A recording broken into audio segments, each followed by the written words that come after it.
documents from film, Haley's Appeal. And this is the HGPA power plant here. It went online in 1981. And from the very beginning, there were problems in the community. I lived there, and it made us sick immediately. And we complained, and we could get nothing. We were told that it was psychosomatic. We were imagining it, and that the steam was safe, and there was nothing wrong with that.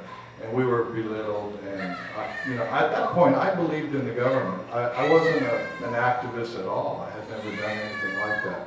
And over 2 years of trying to deal with the government, I realized that something was very, very wrong.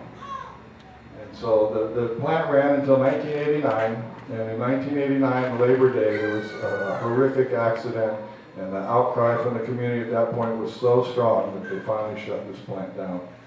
And this was a 2.2 megawatt plant.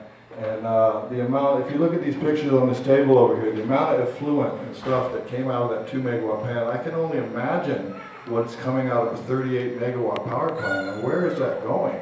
I mean, it's football field sized ponds that came from this 2 megawatt plant, 38 megawatts.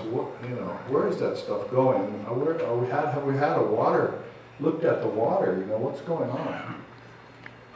This is what the ponds at HGPA. They weren't lined, and we know now from the Goddard reports of the blowout that there's all kinds of toxics, and I would call it hazardous waste. And this went straight into our water table for many years, and it's never been looked at, and I want to know why not. We're going to talk about building a whole bunch of new power plants, and we haven't even looked at what's happened from what we've got. These are samples. This is just a brief list of some of the times that plant was offline and then completely unabated into our community.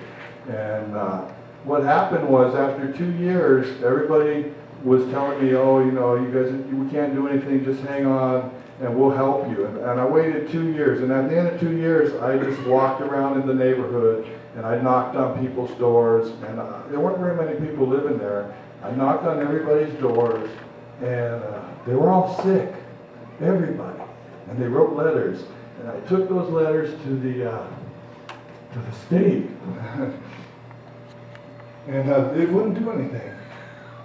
So I took them to the newspaper, and the newspaper published the letters, and that's when people started talking about it. But it wasn't, the people in the county government and the state government absolutely would not help us. And I don't think things have changed very much. I don't want to say that about you guys personally, but from what I see coming out of the state right now, I have no reason, and from what I see from the developers, I have no reason to think that anything is different or better now. Then after that, we got ORMAT. And ORMAT said that their permit required BACT, which Best Available Control Technology. And what they said was, we have to open vent. And that's what they did. And they would put these signs up. But we had to take them to court because that wasn't BACT. They weren't telling the truth. And that's why they re-inject now. It's because of us.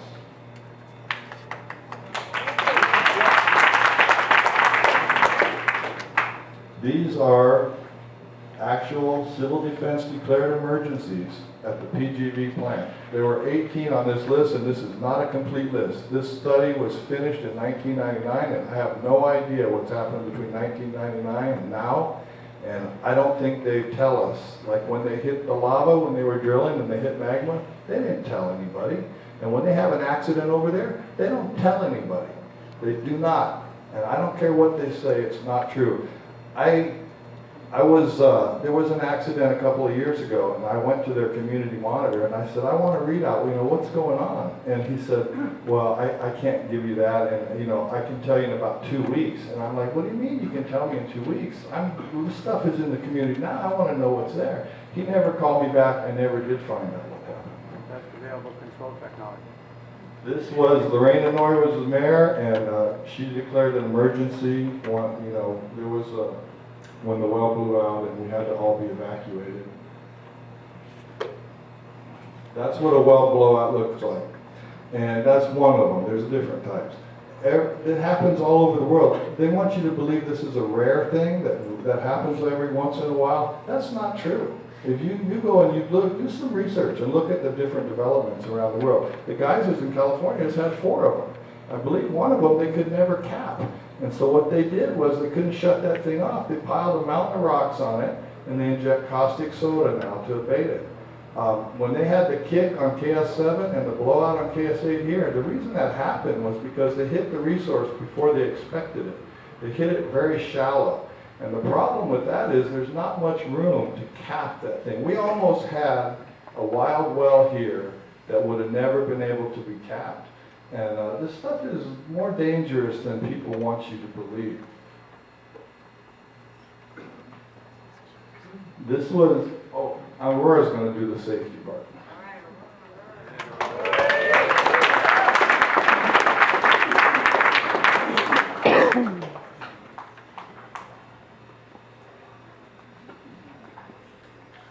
For the record, introduce yourself into the microphone, please. Thank you. My name is Aurora Martinovich, and I lived through HGPA and PGV, Thank you. and we'll see it like we did HGPA. Lena, Let's talk about the steam. What's in the steam?